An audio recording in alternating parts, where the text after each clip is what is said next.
sounds good to me. Okay. So we'll call the meeting to order 2 minutes after 12. Caroline, you want to take roll? Commissioner Beaver.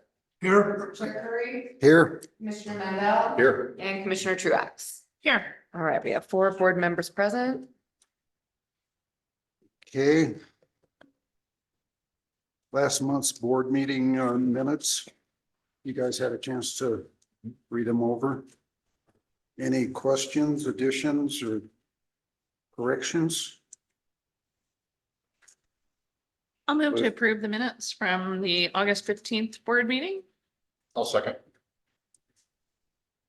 All in favor? Aye. Aye.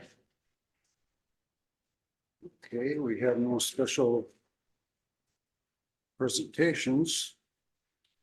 So Roger, we did for special presentations, we have Mayor John Wentworth here today. He was gonna speak on kind of his lessons learned from previous ballot measures. Okay. So we can either just catch him now and see if he's ready to go, or if you want, I can take the budget to date real quick while he's getting sorted. Sure, why don't we do that? Okay. So I guess we would still go down. I'll cover item 6A and then we'll go back and we'll cover general public comment and consent. I'm assuming we don't have any, but. Good. So item 6A, the budget year to date is found on page 7. of the Alice? pack. Alice, Yep, you may want to actually just go ahead and if you're kind of taking things out of order, go ahead and do the public comment section first. I think it's just, I know there's no public there, but it just, for the record, I think it's cleaner. sure, we can do that. So John, we're gonna cover a couple items to let you eat real quick and then get back to you. Does that work? Is that? What would you prefer? Whatever's gonna best for you guys.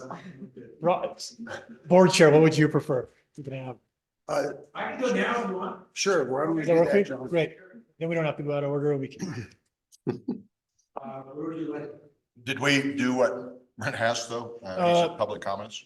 You're good now. Now you're Yeah. sticking. How it's staying in order. Okay. Microphone? Okay. Hi, good afternoon. Afternoon. Well, thanks for lunch. I appreciate how you're gonna make me work for it. Let's see what we can do. So, my name is John Wentworth. I'm currently, mayor of town of Lakes. It's a ceremonial thing, but that's what I'm doing these days. I have also run, 2, special tax campaigns in Mammoth Lakes, Measure R and Measure U. They're both successful, Measure U by about 8 votes, but we got it. And, I just want to offer whatever help and assistance I can based on that experience to the fire district. Alice and I met last week. I tell them you guys have hired a consultant, which is a really good idea.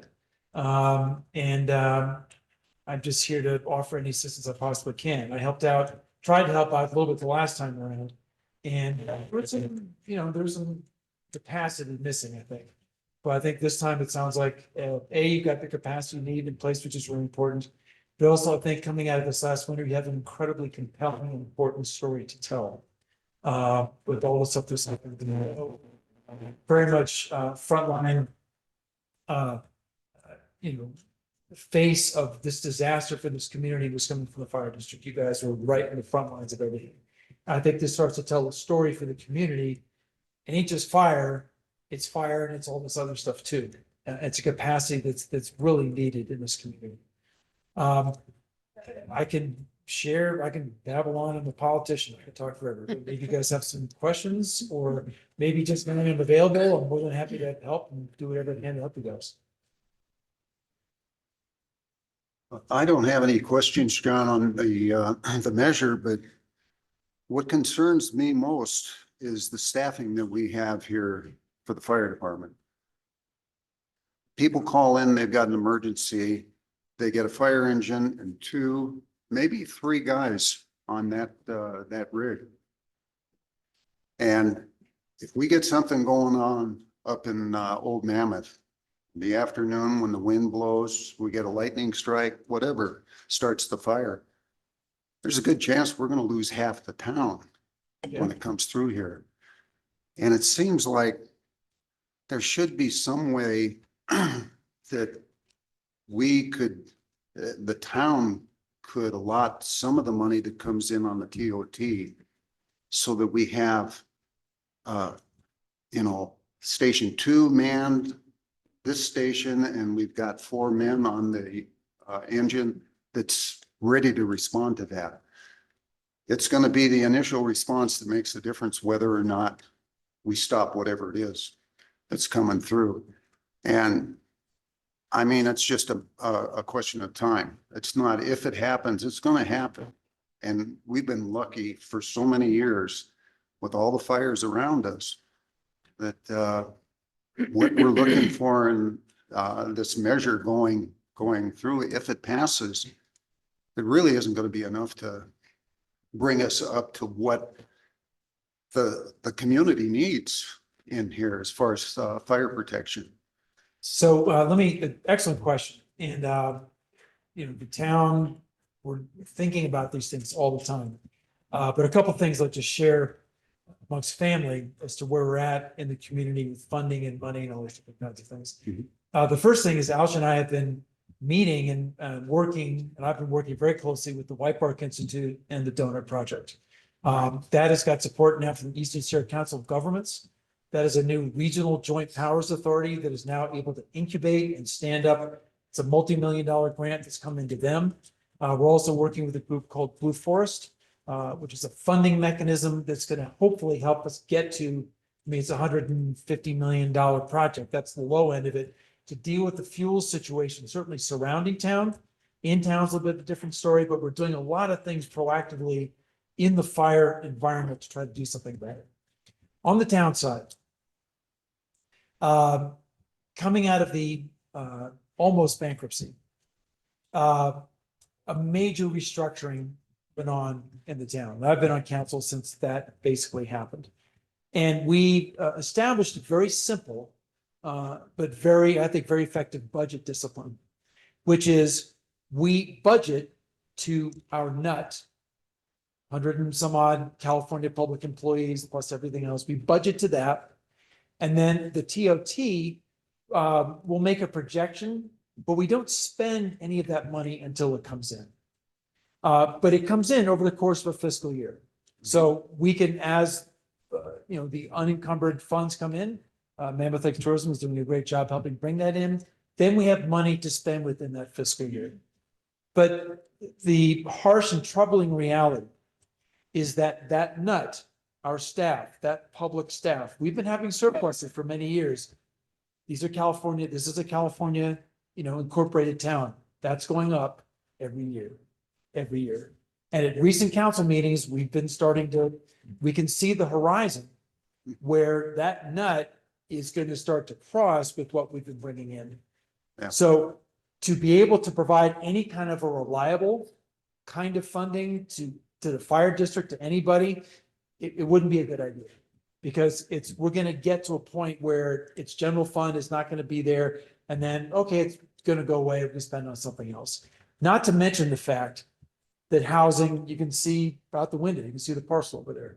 And that is just a top priority for the community. It's incredibly expensive. It's very difficult.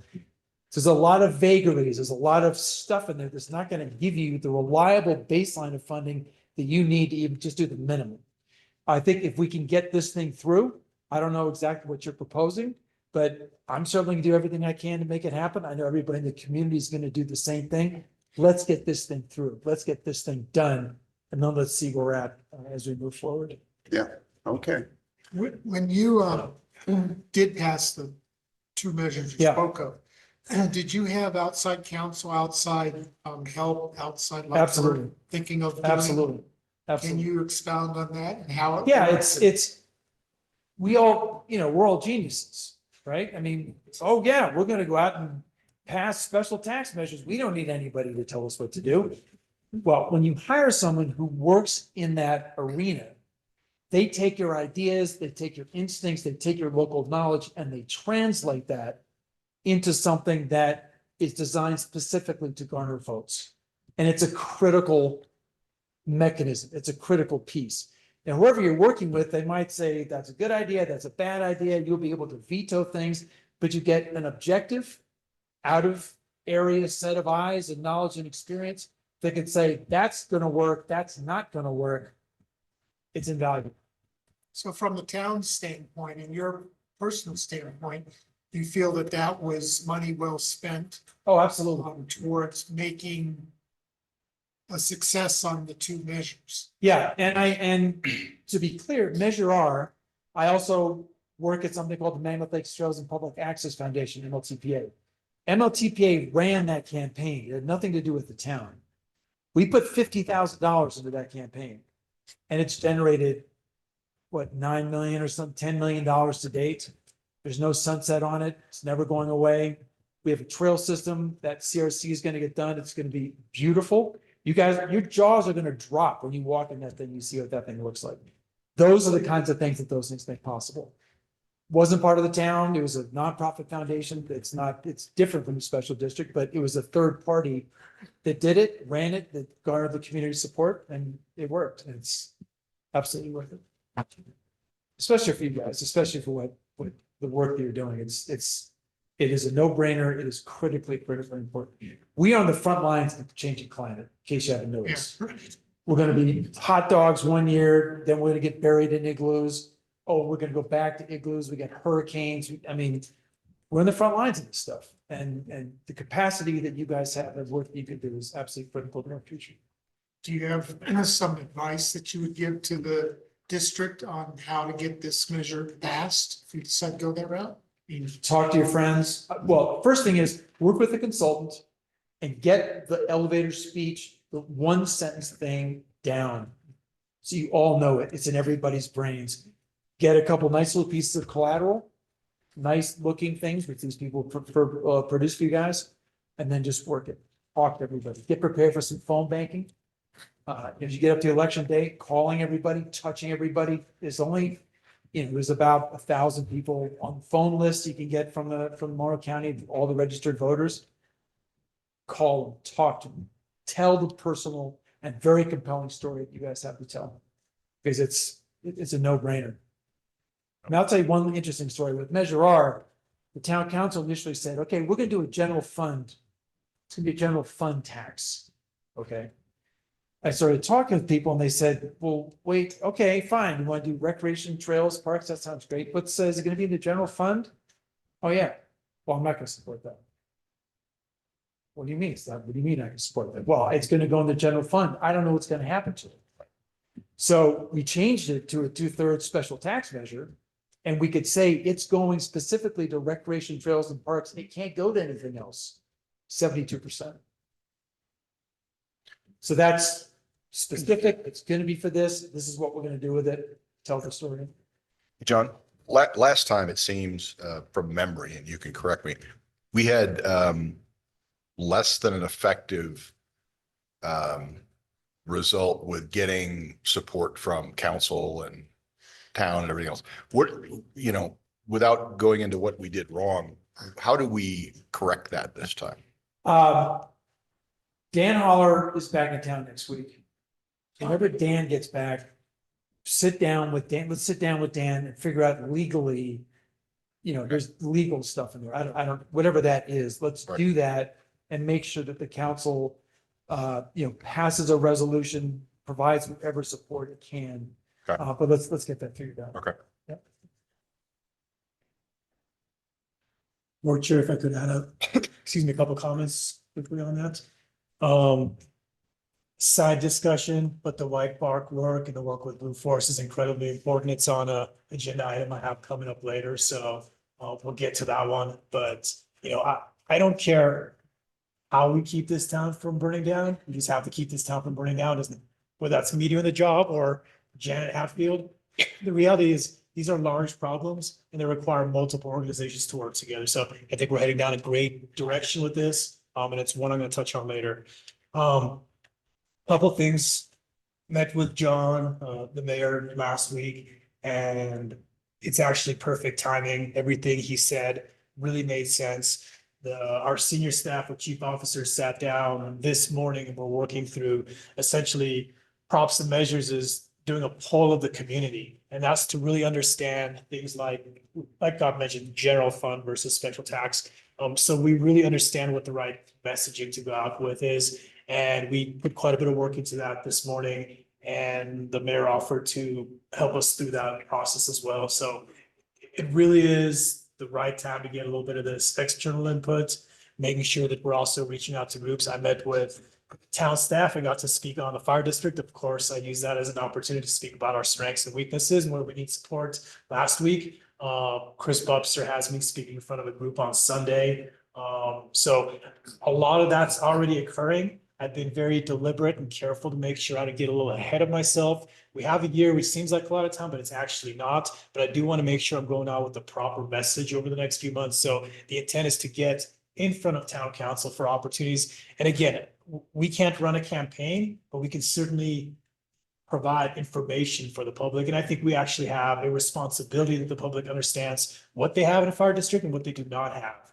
So they're informed citizens. So the intent is for all of that to happen moving forward. There's just a little bit of timing to make sure have the right messages moving forward, but certainly appreciate the leadership and support of town council. I've been working closest with Mr. Wentworth and Ms. Bubser, but plan on working with the whole council kind of through this process. And are you Well, guys, is it the 20, is it November next year or March? The recommendation is November 24. Okay, it's gonna be noisy, so it's good that you're starting now. And so that whatever ballot box people are walking into to make a decision, this one's a lock. This is the easy one. This is an obvious one. Yes. So it's good that we're starting with. Yeah, my concern is it was, Frank didn't want to go with scare tactics to the public. And I agree. But the truth is going to be scary. And we need to let the public know just how much is at stake here and what is needed. And if that's going to scare people, it's going to scare people. But Well, I think it's good to have a consultant. Because going into November next year, there's gonna be a lot of scary things. oh, yeah. And so how to position, no, but seriously, how to position this in such a way. Maybe everything else is scary. This is about your safety. This is reliable. These are the people who are here for you when it mattered most. Those are the kinds of things to start working around with those guys to figure out where to really lock this thing in. Because there's scary stuff this morning. It's gonna be scary stuff October 2nd. Oh, you bet there's going to be a lot of. Well, and I think that after last winter, I think that, if people can remember last winter when they're voting in 2024, I think that will be helpful too. So, while you're here, Mr. Mayor, I'd just like to also just make a little pitch. I know the town's doing a lot with housing. I know you and I have talked a lot about fire. So housing's a challenge for the district as well, because we have the additional challenge that our firefighters have to live within 7 minutes. From the time a call goes out to either getting, here to station 1 or over to station 2. So they have to live in district. So when you're thinking about, town housing programs and, housing for members of our community, just please remember the firefighters. Sure, and I think that program, as we know, is called Housing Now. It's the parcel's got a lot of different components to it, but as Alice was mentioning, we are all in this together. We've got constraints of jurisdictions and authorities and all the legal stuff we got to worry about. But to reach out, to have the meeting, to have the conversation, let's see what's there. Let's see what we can do about that. And Truax, if I could also add to that, we've been doing that at the staff level. There may be some opportunities as the parcel moves into the next phase, depending on how they're trying to structure some of those units. There may be some opportunities for some joint work with the district. So it's happening at the staff level, but it's important to make sure it's happening at all levels across the organizations. Yeah. It's a chaotic environment on all fronts, but people of goodwill and with a vision of where we're going, I think we'll get there, but it's pretty nutty out there these days. Does anybody have any more questions for John? No, I just want to thank you for your commitment, and I know you'll help us out there campaigning for this. So. Of course. I'm looking forward to working with all of you, with the team, with everybody. Let's get this. thing Appreciate passed. you coming you very very much. Yeah. And please I'm enjoy gonna take my it. free Enjoy lunch. your Yeah, lunch. go enjoy your lunch. Yeah. You guys, the mayor did have to get on the road, so I'm gonna recommend he grabs that and runs if he has to. We're going. Appreciate his time, yeah. Thank you very much. Take care. Thanks, John.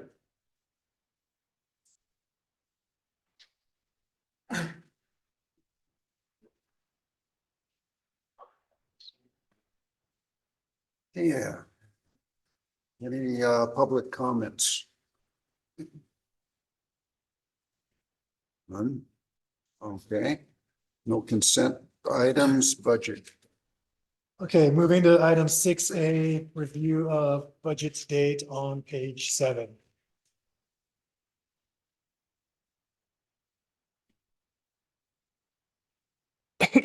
So I'll move through this again with just standard highlights. Please bring me back on any items you have concern on. From the revenue side, not much to mention. Generally, December, January is when we see our first apportionment, so nothing on the primary side there. I will note that our filing and miscellaneous fees are essentially permitting fees or work that's being done on construction. We're sitting at about 9,000, which is about 50% of where we're this time last fiscal year. This lines up with, I've been going to the building advisory committee meetings in Chief Morrow's absence. And that's essentially where we are with expectations kind of on where construction is. There's going to be some confounding variables that are going to throw people off, I think, because we had so many permits pulled for fixing things due to the storm incidents that we had. But the reality of the matter is we are hitting a construction slowdown, so it's something we have to understand. Any questions on revenues? Okay. Moving over to the expense side, we're at 3 out of 13 payrolls at this point, which puts us about 23% glide path. That would be if all things were equal, which they're not. Primarily, we pay our PERS ahead of time. We have a couple of payments that we make on the front end. So from the personnel cost side, we looked relatively where we budgeted at. A couple things worth noting. We have not had the opportunity yet to rehire the full-time position for Shugart, Captain Shugart leaving. A lot of that is just trying to sit down with the association, make sure you have a good understanding of what that position would look like so that there's no false expectations when they start. The beauty of having the wildland program is we added an additional person to it. So we've had the coverage here. So we're not missing any coverage, but it's allowed us to work through and make sure we set that position up properly. The part-time wages are a little higher than I'd expect them, but a lot of that is for the first couple months, we weren't budgeting the wildland 100% to wildland. It was going into part-time wages. So what you'll see is those two categories are about right. Basically, the wildland program is running a little low, part-time staffing is running a little high. We traditionally have not budgeted to departments or programs very much. The wildland is important for a whole bunch of reasons to do that. So I started that process and it just takes a little bit up and running. So that's one we're going to work to realign those costs in the proper budget location. Just to go back a little bit there, replacing Danny. Yep. Is that going to be internally or are we going to? Yes, so we have, there's actually a contract in the memorandum of understanding with the Firefighters Association. This says all captain and lower ranks get flown internally.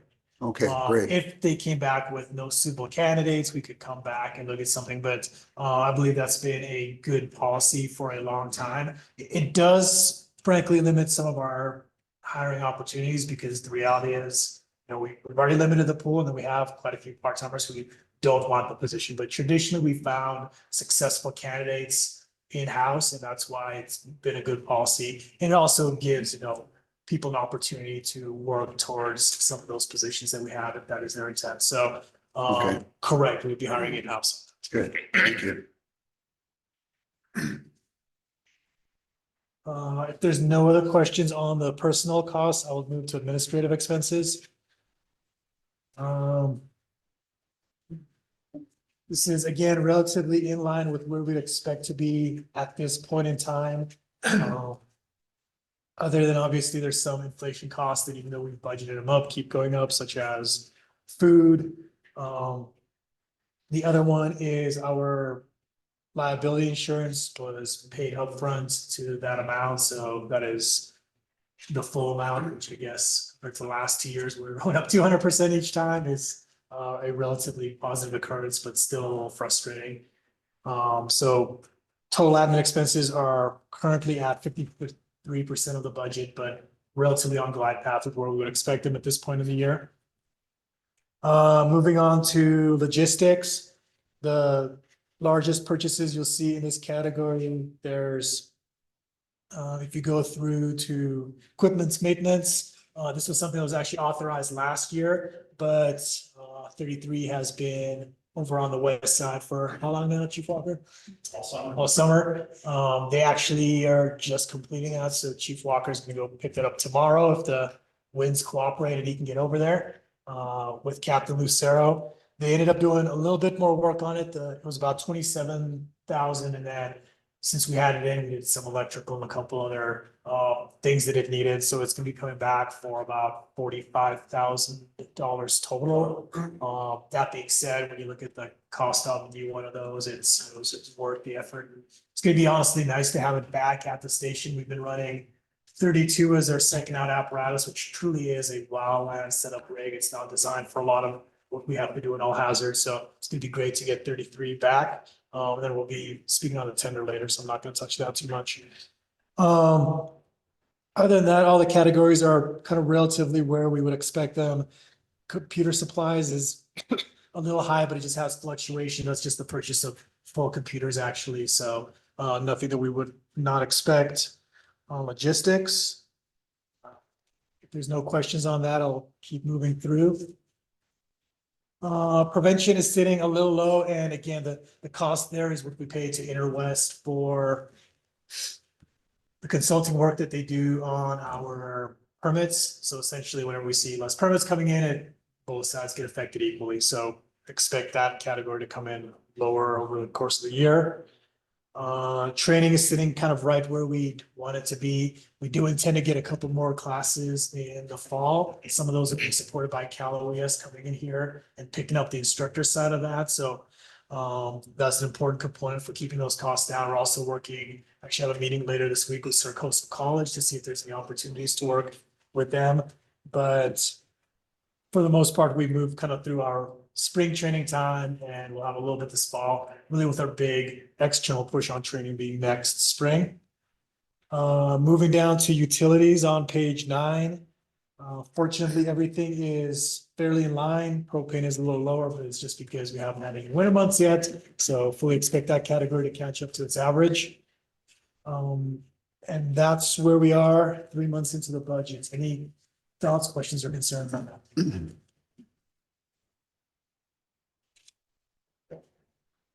Any questions?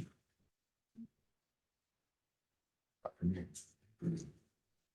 could we move on to B, develop the impact fees? Yes, so item B, development impact fee study update. This is just an update. We've been working on this for about a year. We're working with a consultant that was actually doing a development impact fee update for the town of Mammoth Lakes. We've generally piggybacked our studies back. You're supposed to do a nexus study essentially every 5 years. It's been longer than that, but it was time to get one done. The good news about doing a study, other than the fact that we're required to do it, is that costs have just gone up. And what you end up doing is an assessment of current costs and capacities for the district. The reality is costs for especially commercial projects such as a fire station really significant. So getting those caught up to where they are today will allow us to have an appropriate development impact fee. And at this point, we're just waiting for the draft to get completed. I've looked it over, everything looks appropriate. When that gets completed, it'll come back to the board for and basically you have a couple options. You can accept it as is. You can lower fees if you feel like that's appropriate for any categories. But the key being we want to have kind of a consistent fee and making sure that everything's fair across categories. So that will hopefully be before you within the next few months here. Other than that, nothing to report on development impact fees, just giving you an update. Okay. And what about the public hearing for Yep. So item C is conducting a public hearing and adopting resolution 2023-5. I may have legal assist us making sure we properly conduct the hearing, but essentially just to describe this item, the board went ahead and had a preliminary budget that was approved about 3 months ago. We've been running off that budget this fiscal year. That is the budget that is before you today to be the official budget and adopting as the operating budget for this year. There does have to be a public hearing for that process. So I will defer to our legal on that. Yeah, basically what we have to do is go ahead and you've already announced the item, so it sounds like there's no public there, but go ahead and just formally for the record, open it. And if there's no comments, just announce, okay, no comment received. And at that point, you just go ahead and formally close the public hearing and then put it to the commissioners for action. And all the findings are in the resolution as far as taking the necessary steps to notice it and all that kind of thing. So does that help? Yeah.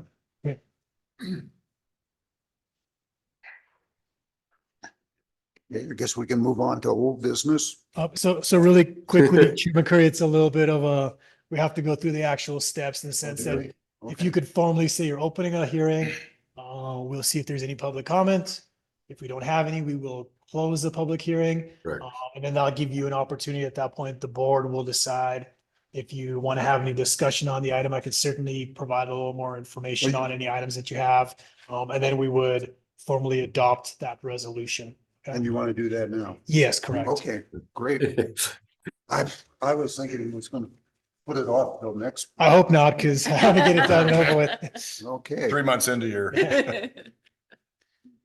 so let's open it up if we have any public comment on the resolution for the budgeting expenditures.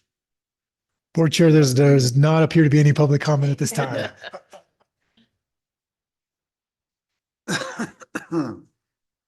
Um, Since there is none, do I have a motion for adopting? Prior to that, we technically have to close the public hearing, and then we can move to board discussion and motions. Okay, we will close the public hearing. Thank you. All for the record. What was that? You can move on to discussion. Okay, we're close. So now we can have a resolution. Do I have a motion to accept? I'll move to accept the budget as presented and as we've discussed.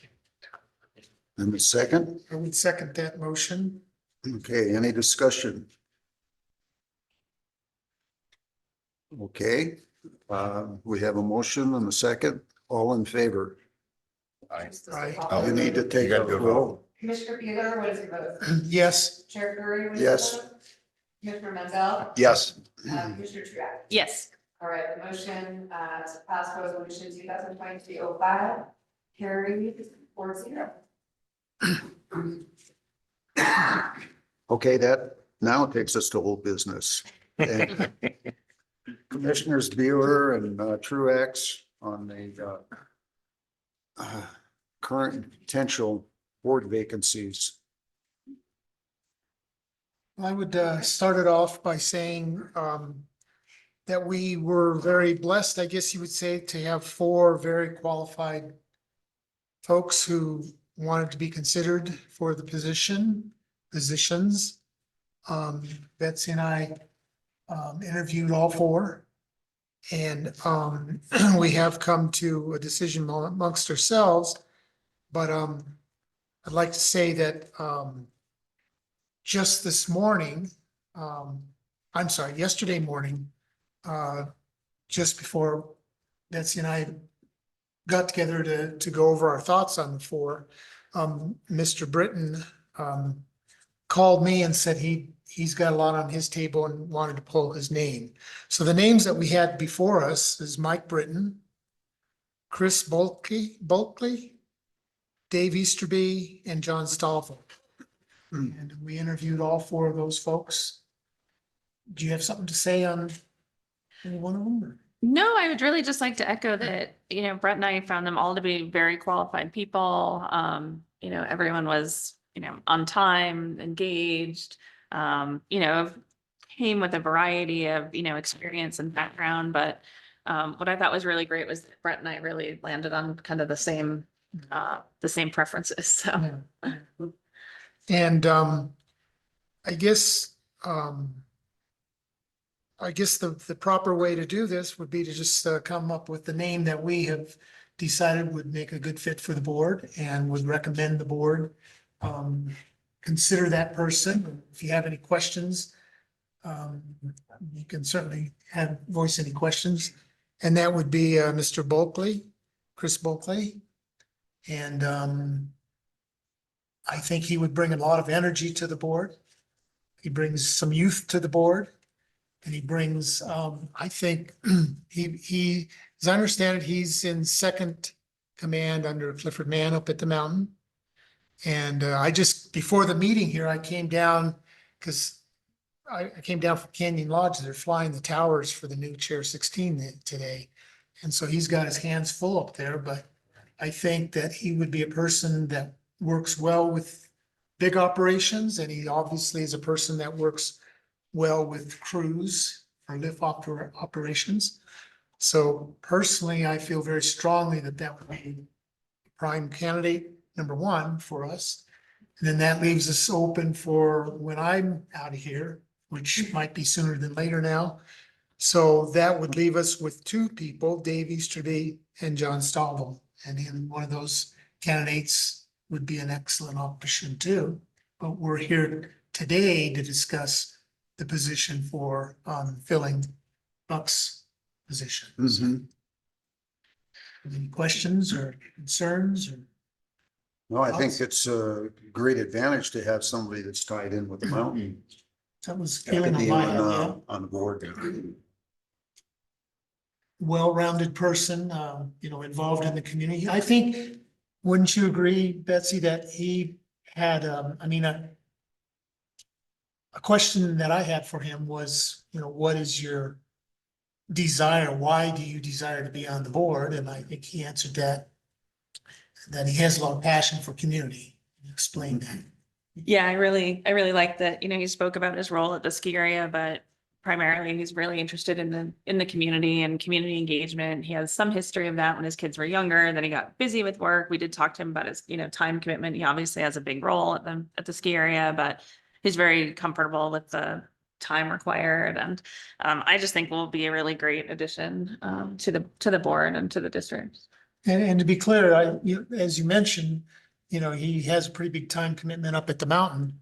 But I specifically asked him if that time commitment at the mountain, did he feel that would be an issue for this board here, speaking to the point of when we meet, time of day, basically what day we meet of the month. And he felt very strongly that would not be a problem or an issue. So. That would have been my only question, just with everything they got going on. Yeah. But that's good to hear. And recognizing that they do have a lot going on, Yeah. for sure. So that would be the committee's recommendation to consider that person for the nomination for next month. I guess that's what put it on the agenda.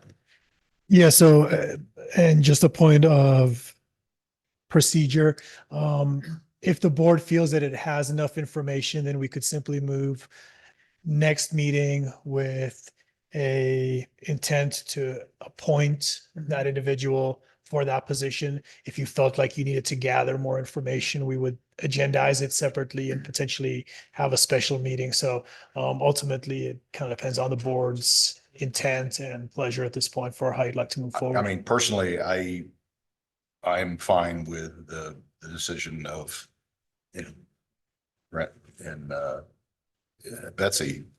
They've done the work. You're obviously okay with it, I presume. Yeah, I would echo what the board members mentioned, which is the fact that it was very nice to have multiple solid candidates, and it also puts us in a good position to when, unfortunately, we do have to most likely fill Brett's vacancy at a very near point in the future, that the board could do that comfortably. So Yeah.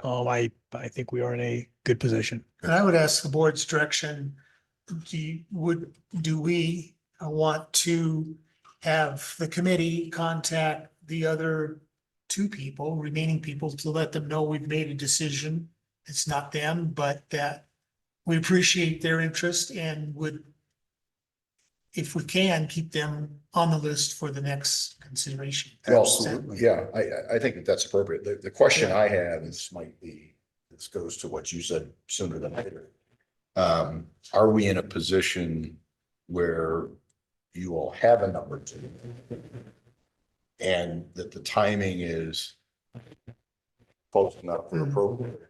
You would say, instead of, we've made a decision, it's not you, but stand by. Yeah, that's more. That we would say, you know, we're looking to appoint, we're gonna appoint someone next month, Yeah, and we're gonna appoint, if you've made a selection on a second one, you in November, or yeah. to give them some finality, whatever. And that was expressed to them that there would be two positions Okay, ultimately. okay, But the purpose of getting together with them all this last few days was to work on the first appointment that's available Right, now. So, right. And I guess my question is, do we run the risk of, one of the two of them getting a point where Mike Britton, you know, is, or, and says, yeah. you know, okay, well, I've thought about it, I'm out. Well, I can partially answer that in one respect is, one of the candidates, Dave Easterby, sent an email out to me and Betsy, just stating the fact that if he wasn't chosen at this point, he totally understands that, and that he would be willing to participate in our move towards a new, the tax assessment situation, but also implied that he would be available Okay, should the need come up. So, well, yeah, I didn't know whether you're in a position to pick a number two.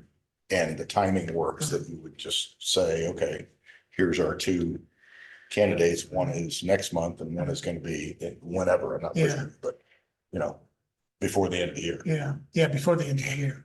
Yeah, and I would say that, Brett and I did agree on, on a number two Okay. candidate, after Mike's Yeah. withdrawal.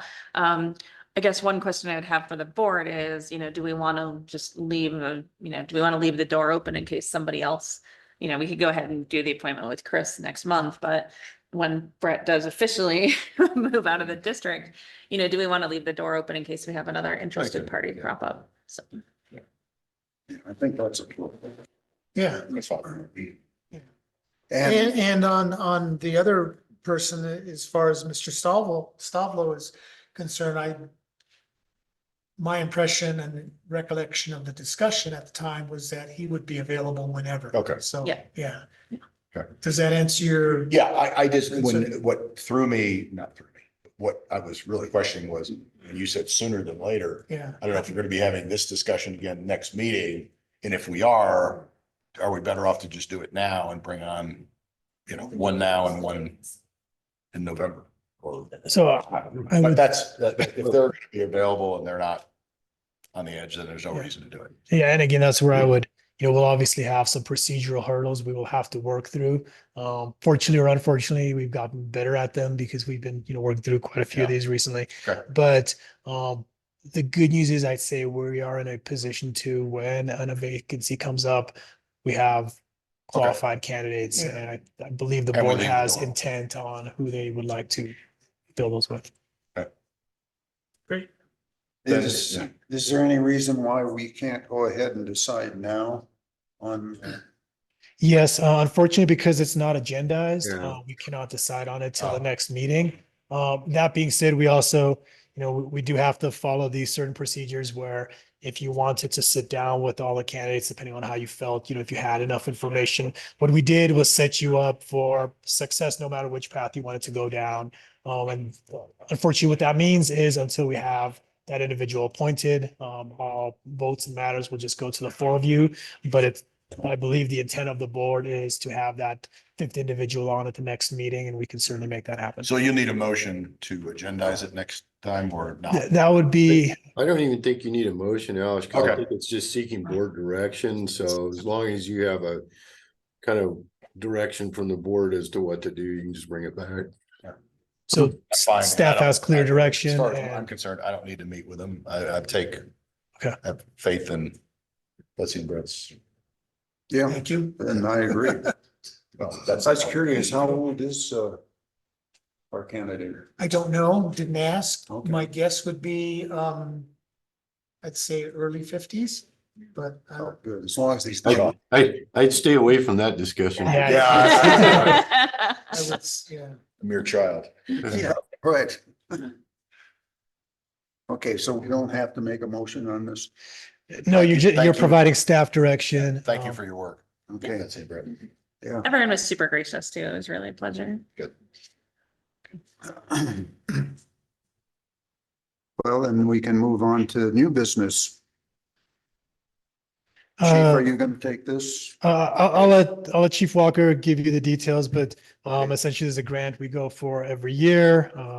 And has to get approved by resolution. So this is consideration of resolution 2023-6, approving the Department of Forestry and Fire Protection Agreement under the Volunteer Firefighter Assistance Program of the Infrastructure Investment and Jobs Act of 2021. And I'll let Chief Walker speak on the operational details of it. Okay, Yeah, so this is a grant we usually apply for every year. It's a matching grant of up to $20,000. Last few years, we've been using that to purchase turnouts. So essentially it allows us to get our turnouts at essentially half the price, which are getting quite expensive. Currently $40,000 purchases 9 pairs of turnouts. Mm, But we were approved once again for the matching funds, so we're requesting the ability to purchase that and resolution so that Alice can sign the agreement. is there any truth to the rumor that's been going around about if we have any kind of fire in a Tesla, any electric cars, that the toxins given off on there are absorbed through the skin, through the turnouts and that, which means that anybody that's involved in that incident, they're gonna have to destroy the turnouts and get new turnouts? I have not heard that turnouts need to be destroyed after an incident like that, but that well be just information I don't have, but I have not Okay. heard that.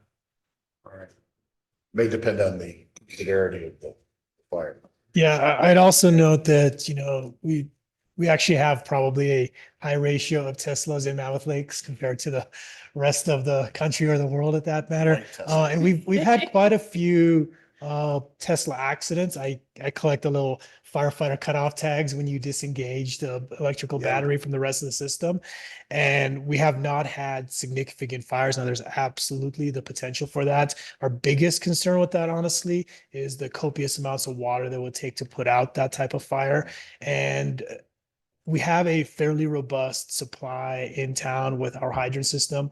Unfortunately, where we've seen some of these accidents has been, say, coming down from main lodge at the ski area to where we don't have the water supply. So a big concern with those is honestly the fire. And then even when you do have the car accident, make sure we're looking at them with thermal imaging cameras to ensure that they truly don't have the ability to, because there's been some that have been towed and then caught on fire. So we take these very seriously. It is a different type of hazards. Cars have always been hazardous. Fortunately, there is quite a bit of support on these types of things if you need external experts to look into it. So while we haven't had any fires, we've had incidents with them and we've been able to mitigate with it. It's, if we have to get rid of turnouts, it's the cost of doing business, and we would likely work with Tesla to get reimbursed on those. So that's just kind of the nature of it. So currently the way we handle turnouts is basically, we keep them in service as long as we can monitor them and get them repaired. Mhm. Essentially, when we send them off and the repair shops say they are no longer repairable, that's when we retire them and replace them.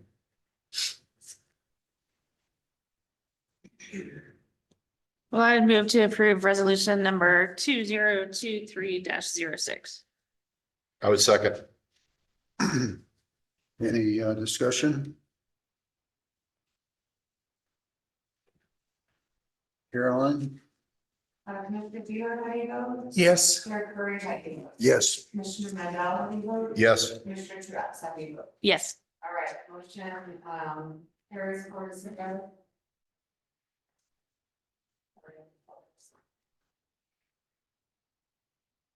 Motion carries, What's that? passes. Oh, thank you. Chief Walker. Consideration of purchase of the cat. Yeah, so the seasonal wildland crew is, as part of their fuels mitigation, like to acquire a skid steer and a mulcher attachment for it, which will be paid for almost entirely by grant funding. We're going to go about $2,500 short of that purchase that we would have to add to it. But for $155,000 of equipment, $500 is relatively expensive. They're both Caterpillar. The reasons for choosing those was that they do have support down here. They do send trucks down here to work on these things. Caterpillar is part of the Sourcewell Corporation, meaning they've got the government contracting, so it's all the pricing's pre-agreed upon. And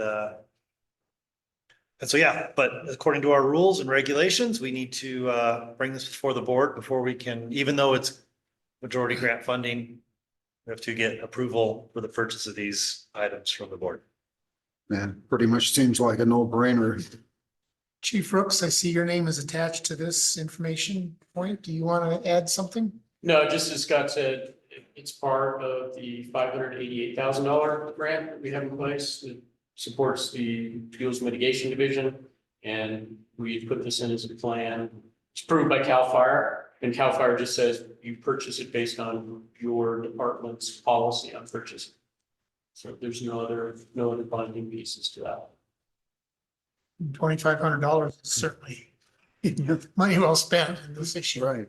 I will also just add to the conversation there that we've been working very closely with one of the subcontractors for White Bark that's doing the Mammoth Creek parcel.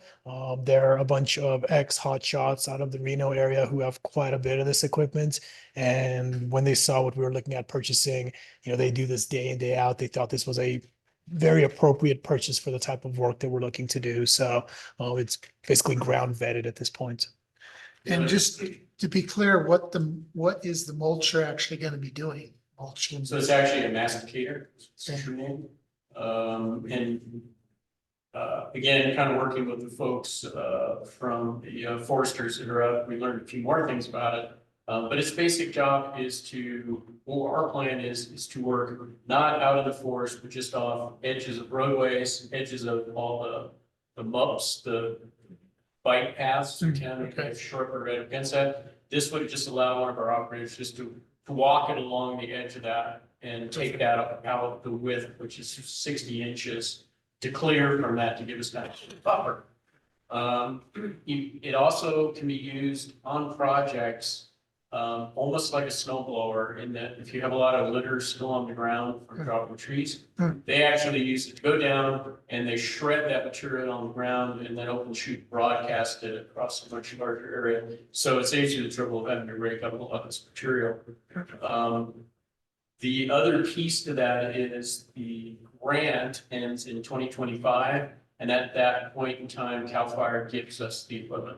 With the only stipulation is that we maintain it, so it essentially becomes ours. That's happened with a lot of equipment. We have chipper, 3397 vehicles like that. At the end of the life of the grant are usually given to agency, and then You can use it however we want. We obviously continue to use it as that piece for fuels mitigation, and then Scott also has some other uses for it too. And kind of Chief Brooks hinted at this, but this is part of a larger grant that had to have essentially a plan built out. And as a public agency, we do get held to CEQA, which is the California version of NEPA.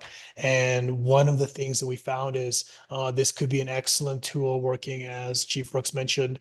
There's exemptions to CEQA for things such as bike paths, just because that's something that the state felt they wanted to exempt in the process. And we could use the multi-use paths to work around trails as basically fire break buffers. And we would do something similar to what you see Caltrans doing on the roads. So we can take that 12-foot path, add another 8 feet on that, and create fire breaks in strategic areas using this equipment to help protect town a little bit better and jump through all of our CEQA and NEPA hurdles to get that done. So it is, a purchase, but it's part of a kind of a bigger plan for making this So- work, Bottom line is you're asking for $2,500. basically. Yeah. Don't sell past the close. I'll move that we approve the purchase of the cat and the mulcher. I would second that motion. Any further discussion? Okay, all in favor? Caroline? Commissioner Beal, how do you vote? Yes, Commissioner Mandel, how do you vote? Yes. Chair Curry, how do you vote? Yes. Commissioner Truax, how do you vote? Yes. All right, this motion passes 4-0.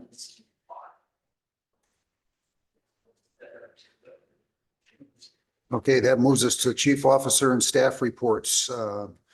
Scott, you've got an update on the water tender?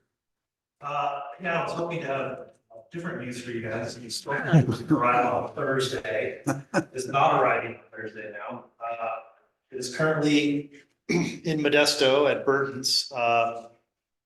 And their technicians there feel that there's a spacing issue between the pump panel and the water tank itself that they would like to work on. So I don't know exactly what that is. I just got that information. I'm going to attempt to probably go to Burton's tomorrow myself and see if I can get eyes on it. But it's in California. It's getting closer. And we're picking up 33 tomorrow as well. So that'll be nice to have back. Okay. Chief Rooks, update on the wildland program? Yeah, it's been going good. Our only problems have been, a lot of our folks have been catching different things like COVID, being out for days. So, our staffing this last couple of months has fluctuated quite a bit. And if anybody's even a little sick, we ask them just to go home. That's just not worth it. But obviously through my kids, it's kind of a little breeding ground of coughs and colds and those kind of things. So, but other than that, they've been doing a lot of work. We've been running the chipping program almost nonstop since we started. We've chipped about 450 properties so far. We still have about 100 remaining. Scott and I kind of did some numbers. We figured we've removed about 400,000 pounds of green waste. Wow. That has not gone to the landfill. It's been placed back into the areas that people want chipping, including ourselves here. And really our only problem coming up with that is one, trying to keep up with all the requests, but we're running out of places to dump the chips. Sierra Nevada might take a bunch of them, but we got to give them a load first and see if they like it. And if that happens, then at the moment, if we can't find anything else, we have to start making trips to landfill and Levining, which will slow us down tremendously. Obviously, there's some future work going on to eliminate this problem of where green waste goes. Everybody's running into that problem. That is the White Bark is working on grant funding. Well, it's actually the county and White Bark now working on grant funding for a biomass energy plant, which would be next to the geothermal plant, supply additional energy there. But that project's just in the development phase. It's probably 3 to 5 years out before that would even be built. But once it is, then all this green waste will go there. But the chipping program's been overly successful at this point. So is there any, Mayor Wentworth's discussion of the community center. Is there any use that they would have some there that we could dump some loads? I Maybe can speak ask with him. Hayes. I'm gonna guess no. I Okay. walked the site Okay, about a week ago, and I don't think Okay. there's much use there. That's fine. It truly is gonna, as these thinning projects scale, it's a problem. If we don't have something to do with this material, that's where the biomass is the Sure. only reasonable solution of size. So hopefully that works out. But we've been very creative with where we've been placing the chips. We're hiding a couple. I'm just kidding. But yeah, and kind of broadening that a little bit, the wildland program. This summer is actually at 20% of average for wildfire season in California.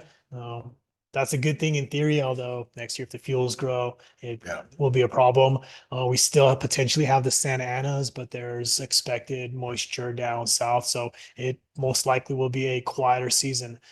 That's a negative impact on the experience of our crews because we basically had kind of a threefold purpose here. We wanted to gain experience for them. We wanted to create good seasonal jobs, and we wanted to work thinning projects. So we've really leveraged trying to get them as much training as possible to make up for the fact that they don't have the ability to get out and get that experience and really work the fuels projects to get that done. And that's been immensely successful. I ended up walking Mammoth Creek with the town and White Park yesterday, actually, and they were very complimentary of the work that the wildland program has done to support those types of projects. So we're making the best of the situation that is.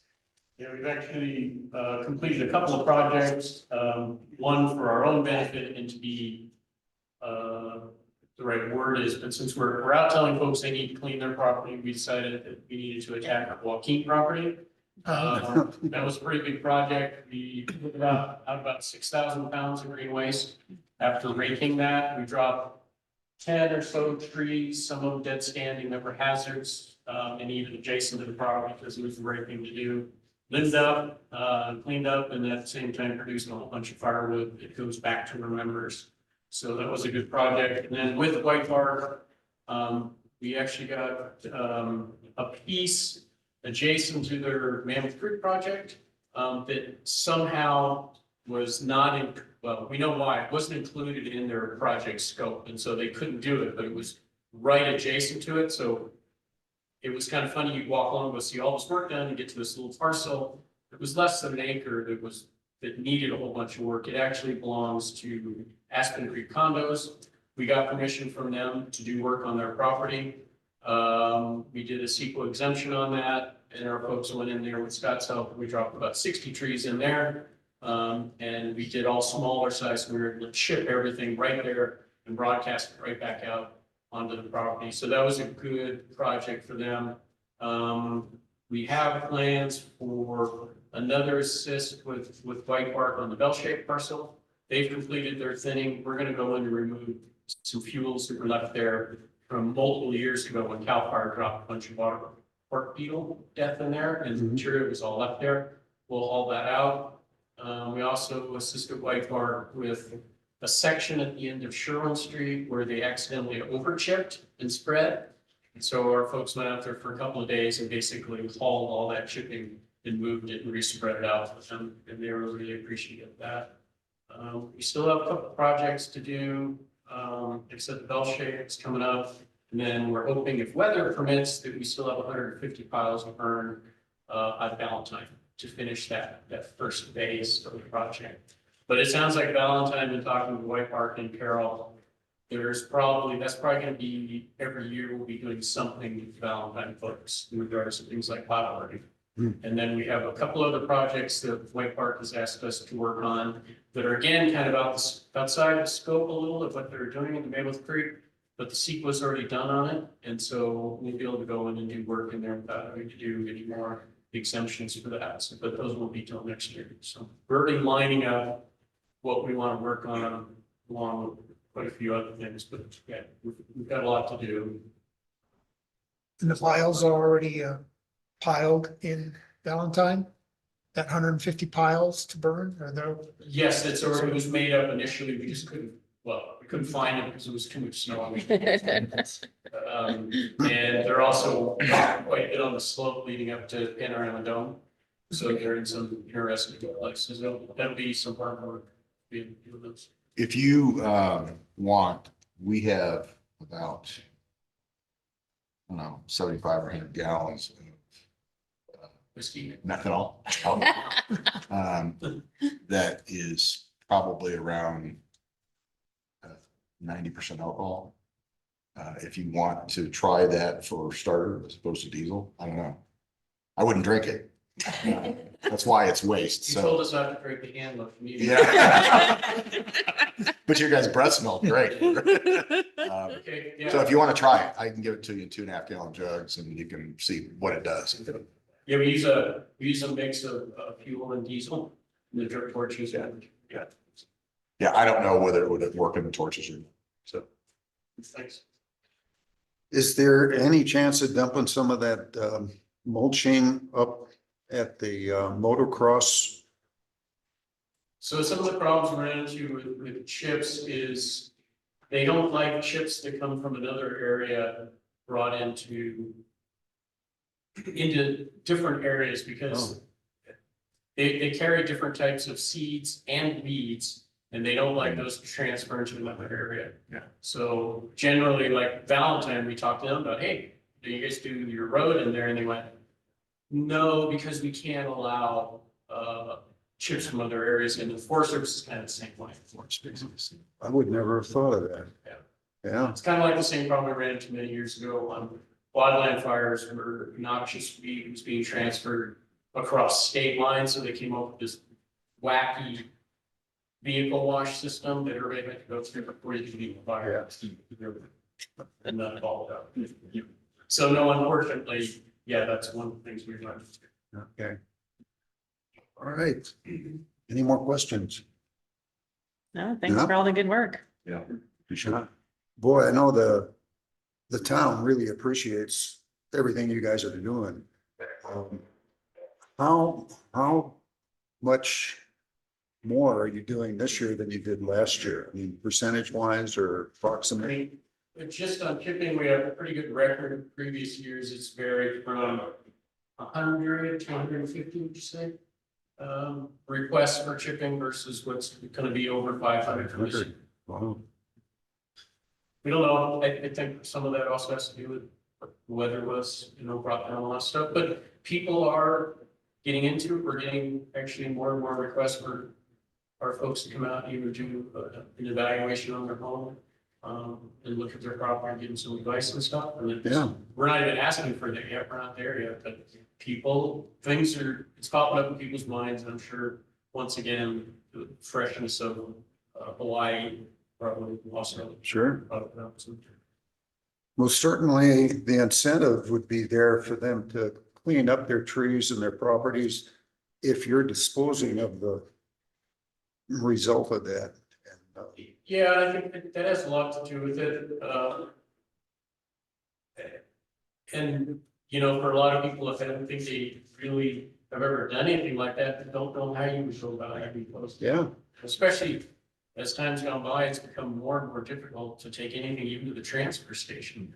And now that we no longer have the Benton landfill. Yeah. To go out and be binding. yeah. Finding dumpsters is the new sport. Okay, let's move on to the district fire chief reports. Chief Um, Dolmeyer? So just a couple quick ones. I promised Commissioner Beeler I'd get the bank accounts and procurement cards worked out prior to his departure. Still making good progress. Been working with the Cal card for those and hoping to have that implemented with about a month. And the same thing with the US bank accounts. So probably reaching out to the 4 of you within the next month to make sure to get all your appropriate signatures. The one ask is to make sure you get with Chief Such. If you don't have, ideally it has to be a government email address that you're using. We recognize you don't use that address for a whole bunch of business, but the reality is you can have it forward to your personal address. So if that's something you want us to set up for you, so you can still just check your Gmail address, but make sure that you are having that email address forward because that's the one that's going to get used on these types of transactions. So please get with Chief Such and he'll help you Yeah, through that so, process. Thanks. That's it on bank cards and procurement cards. Quick report. The mayor mentioned this before, but I've been very involved with White Bark. They're one of our most important partners on the wildland issue that we have. A big part of that is ESC CRP is just a fancy word for the donut project. There's also some nice recognition. He hinted at it earlier. You know, a donut project only makes so much sense if you're trying to deal with the donuts. Turns out we're really trying to save that donut hole. So there's a whole bunch of recognition. It's tough because we're talking about $150 million here just on the low end. But that doesn't make sense unless you make the town safe as well, right? So starting to build that awareness and understanding of what it would really take to make this community safe and making sure that we're working collaborative with all our partners. Basically what the financial advisory team is it's not at any point a commitment, but it's a group that has a vested interest in the stake of this community, including the town, the fire district, Alterra, LADWP. Some of the studies from White Bark have shown that if you lose your watershed, you lose your trees, or actually even just by thinning the trees, you increase your water output so much that they have a vested interest in these projects and making sure that everyone's kind of sitting around the table to get to a solution. Because again, we certainly can't do it on our own. And if we can't get it done, then everyone's going to suffer the consequences of not getting it done. So great group. They're working on some agreements. Those are currently just non-binding, just more statements that organizations are going to work collaboratively on solving these problems. Blue Forest is who works on actually the funding support for all these to make sure that White Bark has a consistent cash flow so they can work this over the next 15 years. So that's really one of their primary driving factors. But again, it ties very closely to our mission. So making sure that we're part of that conversation. That's all I have on that item. Okay. Board member comments. Anybody? I have one thing. I think mostly for the board's edification, but and I may be wrong in this, but I don't recall having an update on those new fancy Tesla batteries over at Station 2. I was over there recently and they look really slick. I mean, it's a great installation that was done. And I think it would be just nice to get an update on those for the board's information. We could certainly, I'd recommend we add it to next month because by then hopefully we'll get them up and running. And that's been one of the things is it is a little bit of a more complex system. I'll let Chief Walker speak on it, but They're very nice looking. They look fast, they look really fast. Perfect. They're very. We are working on getting them up online. They're not currently operating at, as they should. There's several reasons, but we are working. We expect fully for them to be operational in the future. And for the board's information there, they would be used for. So essentially, seven, for the board that doesn't know, there's 7 Tesla batteries, power walls, at Station 2, providing some 210 amps worth of backup power. And so they serve 2 functions. One is that's basically a backup battery. When the power goes out, the building will be able to run on these batteries for a period of time, depending on their charge level when the power goes out. And secondly, they will charge during the off-peak times and then provide power to Station 2 during the peak draw times, dropping our power consumption and our bill. So win-win for us, paid for by grants. I'm very much looking forward to them. We have How large are these? a larger thing? Yeah. About 3 feet tall and 2 feet wide. Let's say 11 inches deep. Oh, okay. They're on the wall by, you mentioned 34. Yeah, beautiful installation. Yeah. I mean, beautiful product, visually. So, we just haven't had a chance to, require some special programming for our situation. This is quite a large power wall installation, I understand. Most times in a home, they have like 2 batteries, not 7. So, Ours requires a little bit of special programming, but we're working on it. I'd say the face of them, other than the depth, but the face of them almost look about the size of those cupboard doors, basically. Plus what, that deep, let's see. And you should, if you get a chance, go over there and check them out. Yeah. It's like it's going about 1,000 miles an hour, or 800 miles an hour. Anyway, thank you, Scott. Any other comments? Legal advice, Nothing additional, anything? no. It may kick in later as you get down the your measures that you're looking to adopt. We may need to kind of interject ourselves at that point. There'll be some roles. I think we'll have to do a summary of the measure and things like that at some point. So, but all things to think about in the future anyway. So, and yeah. Okay. Other than that, nothing new. Okay, thank you. Association, any comments? Nothing? No. Okay. We will close the meeting. Board Chair, we just have a couple, yeah. So under announcements, there's nothing written, but just want to give a couple staff updates. We're gonna lose Caroline for a couple months here. She had a planned medical procedure that she's gonna be working through. Right. Fortunately, Jody is going to come in and cover so the place doesn't fall apart in the meantime. So she'll be supporting us through that time.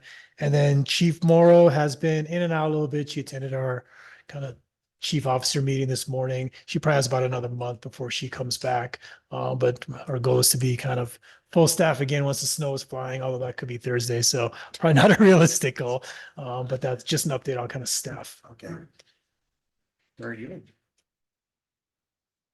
Caroline, you have anything? Under administrative business or now? Anything.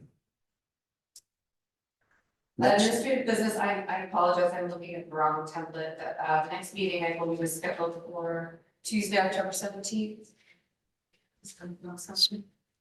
Let's see. Sorry. Yeah, I will miss you guys. I got this in 6 to 8 weeks. So and I hope for the shorter end of that, so it won't go crazy. But that's it. Does the 17th work for the majority of the board? I will not be here, but that's just me. I'm okay. I'm good. I'm good. Okay, so Should and I send a meeting request out before I leave, or do you want to take care of it? if you do, great. Caroline will send out the meeting request, but again, she'll be gone after this week. So if somebody has a change of schedule, Jody will be in, but we're trying to give her some flexibility in her schedule. So you can reach out to me directly. We just need to make sure we have a quorum because we will be potentially appointing another member. So that's the most important item that I foresee in October. I will send that out today. Yeah. All right. We'll adjourn with 1:20. Oh. 13. Thanks. Yeah, Great. thanks, everybody. Go spend some money.